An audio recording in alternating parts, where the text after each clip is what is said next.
Okay, all right, my friends, welcome back to a new week. So this is for third, fourth, and fifth grade here. So if you recall, hold on just a second. Every time we come in, except sometimes we do a bonus activity or something like that. But every time you come in, we pull to the next sheet of our Spark lessons. This is the K2 book, so this isn't for you.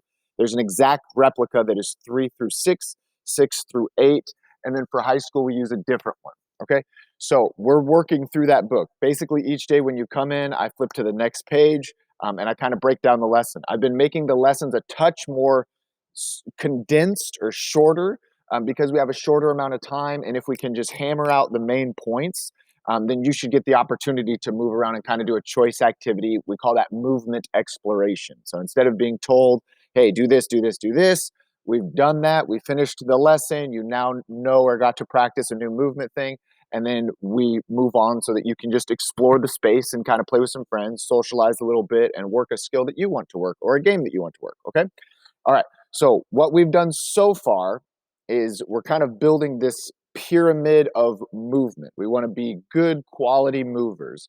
The first piece is that stationary movements, the movements that we do in one space, our stretch, our pull, our turn, our twist, our bend, our balance. The second building block right there to kind of our base, if we were going to make a pyramid, let's just kind of stick with that for right now. The second block to that good foundation is locomotor movements, movements that take us from place to place. Everybody's doing fine with those. So now our body can move in one space, our body can move from place to place. So then the next piece that we added was beginning to unlock the skill balls. So all the different styles of equipment that we have. We put that in so that when we finish lessons, you have shown that you can work with these pieces of equipment, do them safely, you know how they're used, you know the basic 1, 2s, and 3s of the skill sets. So now we've opened those. So that's 1, 2, 3 building blocks. The last building block to this foundation is what we're going to be working on this week and maybe next week, depending on how well we do with it. Okay. And that's called functional strength. So we have stationary, locomotor, basic skills, and functional strengths are kind of our big foundation here if we were going to build our pyramid of a quality mover. All right. Functional strength is your body's ability to handle itself. So if you notice how we do our get-ups during our warm-ups sometimes, um, these are your body's ability to stand up off the ground from a front position, from a backwards position.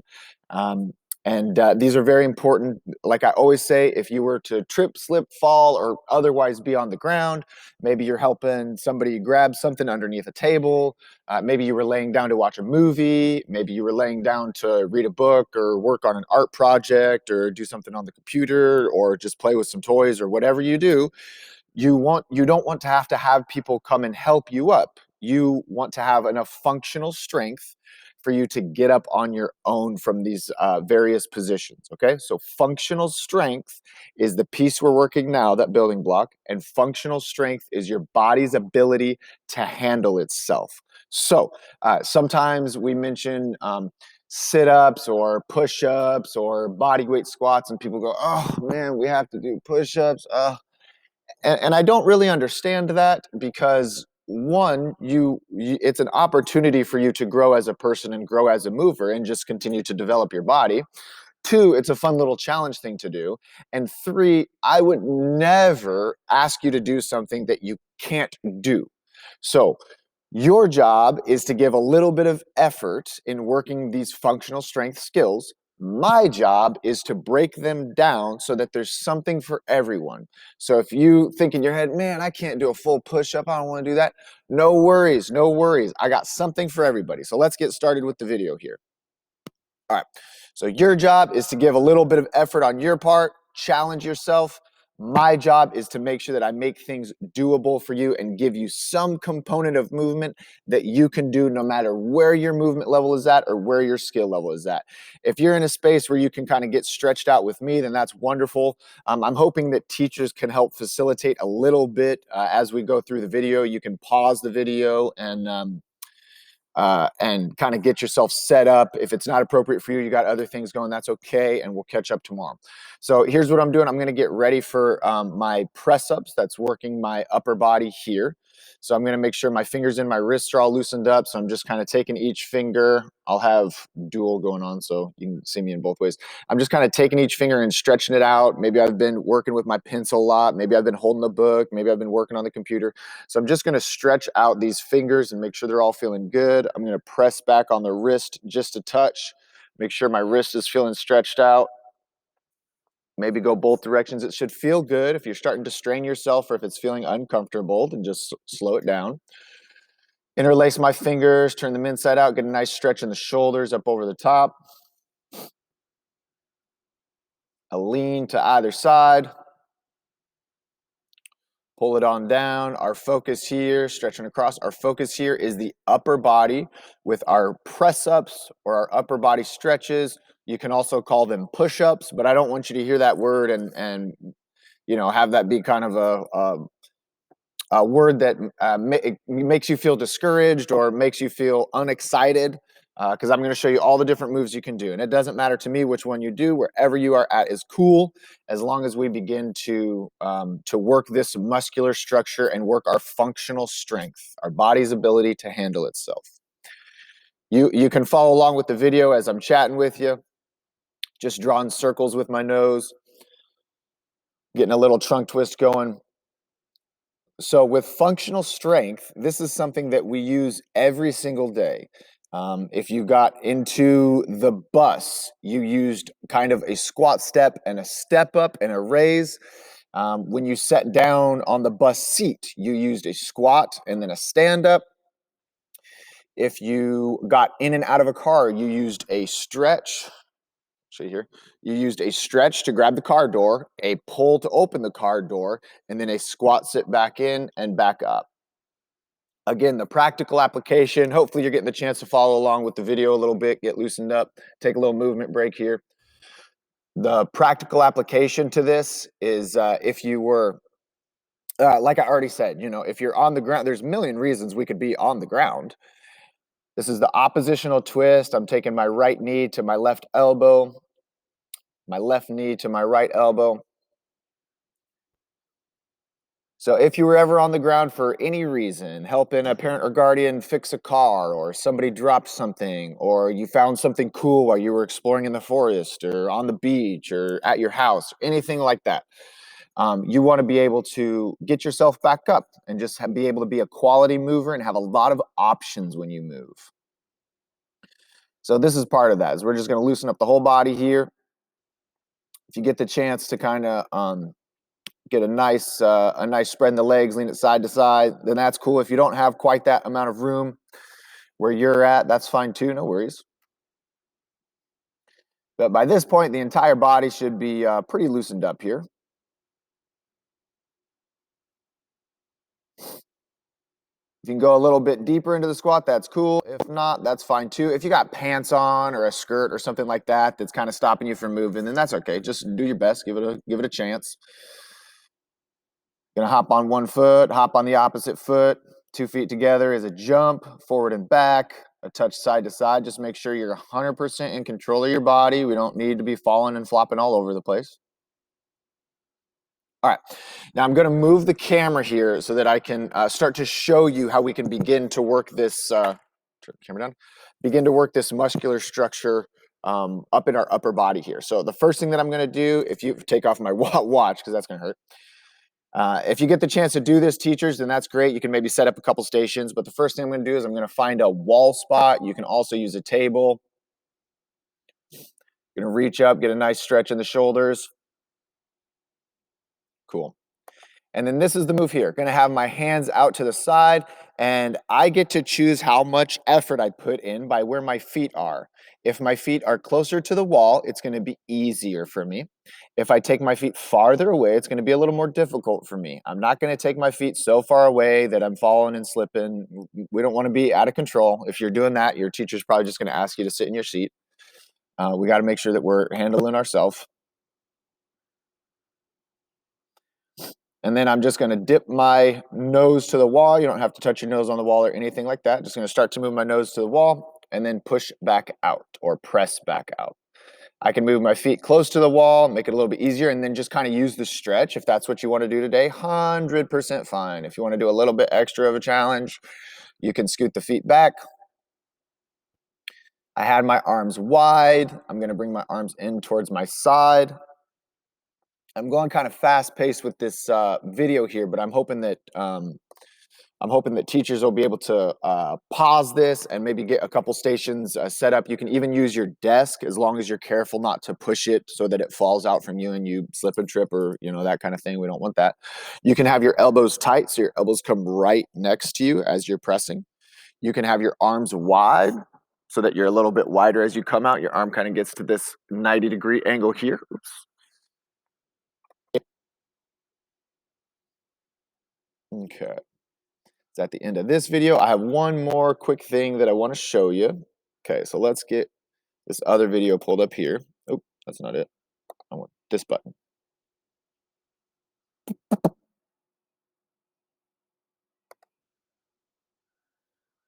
All right, it's working on it.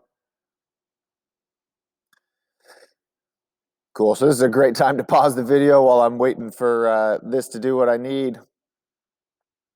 And you can work kind of all those different stretches, work off the wall, off of your table is a great place to do it. That shouldn't be taking that long. So let's try again here.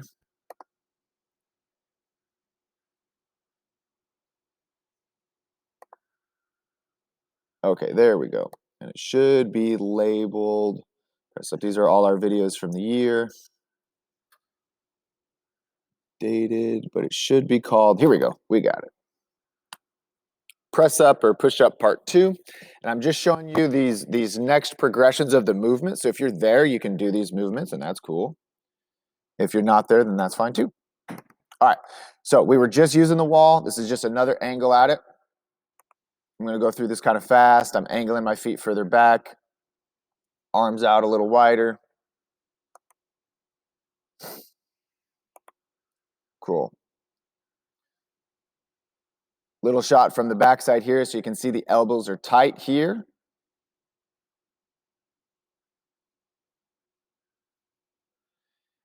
And then I'm going to put the elbows out wide.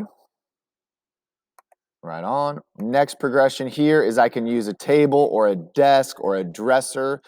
Make sure you get your teacher's permission, or if you're doing them at home, parents or guardians. Right here, if you notice, I kind of made sure that this table can hold my weight and it's not going to slide out and I hit my teeth on the edge and bust myself up or hit it into somebody who's doing a move over there and hurt their leg. So we got to make sure we're safe. Teachers will help you out with that, I think. And then now I got a little bit more of an angle. If you just want to stay on the wall today because that's what's comfortable for you and just start getting it stretched out, totally fine. All I'm doing is if that was okay for you and you want to try the next challenge, you can get it going on a table or a desk or a dresser with an angle here. All right. Next move, you might be able to find some spots in your classroom where you can do this.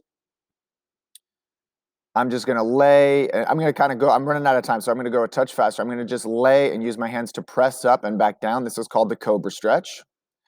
So now I'm starting to work it from the ground. It's a progression that everybody can do.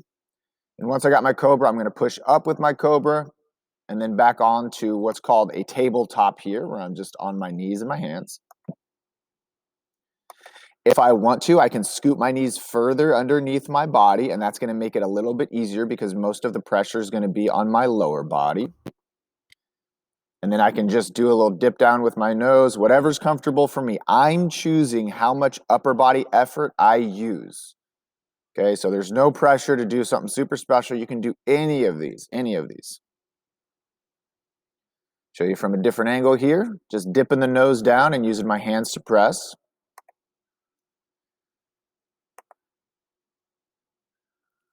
Cool, so these are called tabletop nose dips. And then if I want to, if that's fine for me, notice my knees were here. I'm scooting my knees back a touch. That makes it just a little bit harder, a little bit more challenging. Scoot my knees back a touch. And now, oops, pause. And now I have this nice flat back with my full knees back. So if you want to try this, fantastic. If not, that's totally, totally fine.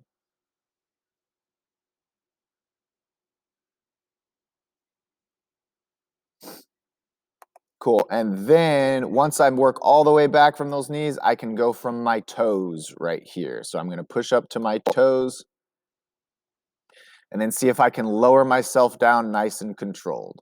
If I can push back up, that's wonderful. If I want to fall to my knees because it gets a little too difficult, that's fine. If I want to crunch my knees in, as we should see here in just a second, I think that's what I do next. Yeah, if I want to crunch my knees in and just kind of stand up on my toes for just a second, that's 100% fine. That's another move that you can do. If you want to just slowly lower yourself down and then fall onto your tummy, nice and controlled so you don't hurt your nose or your chest or anything like that, or your wrists, then that's fine too. Back up to my toes, and I'm just going to slowly lower myself down until I need to kind of fall out of it. Okay. But I'm beginning to work that upper body here. Back up to my tabletop, which is my knees and my hands, up to my toes, and if you can do a full press up from just the toes and the hands touching the ground. All right, cool. So let's get one more. Okay, so you have a ton of different moves you can do. First off, just all the stretches. I can use the wall. I can use the wall angled. I can go elbows tight. I can go elbows out. I can use a tabletop, a dresser, a desk. Just make sure it's safe. Get your teacher's permission to work the next piece of that. Then I can go to the ground and I can just do my cobra stretch. You can go back through the video if you want to. I can just do my cobra stretch. I can do tabletop from the knees. I can do press back tabletops. I can slowly start to work, do those knee dips. I can slowly start to work my knees back, and then I can work onto my toes. I can just lower myself down with my toes. I can just hold it there for just a second, or I can try a full press up or push up, as we call it, just pushing myself off the ground from my toes and my hands. So that's all the progression. There's something for everyone because I know that you can do stationary movements. I know that you can do locomotor movements, and I know that you can do basic skills with all the different styles of equipment and balls that we've used so far. So there's something in this progression for everyone. If you find that there's nothing that you can do on this progression, please let your teacher or myself know, and I'll find another modification for you so we can begin to work that upper body muscular structure. So last piece, our building blocks. We have our stationary movements, our locomotor movements, our basic skill sets, and now our last piece of this foundation as a quality mover, as we build our pyramid of movement, the top being like supreme elite mover, which we'll get to eventually, is a nice healthy mover. We're getting there eventually. That last piece that we're working right now is functional strength. Functional strength is our body's ability to handle itself with a press up or push up, a sit up or curl up, and body weight squats. All right, give that thing a practice. I'll see you tomorrow and we'll work it in.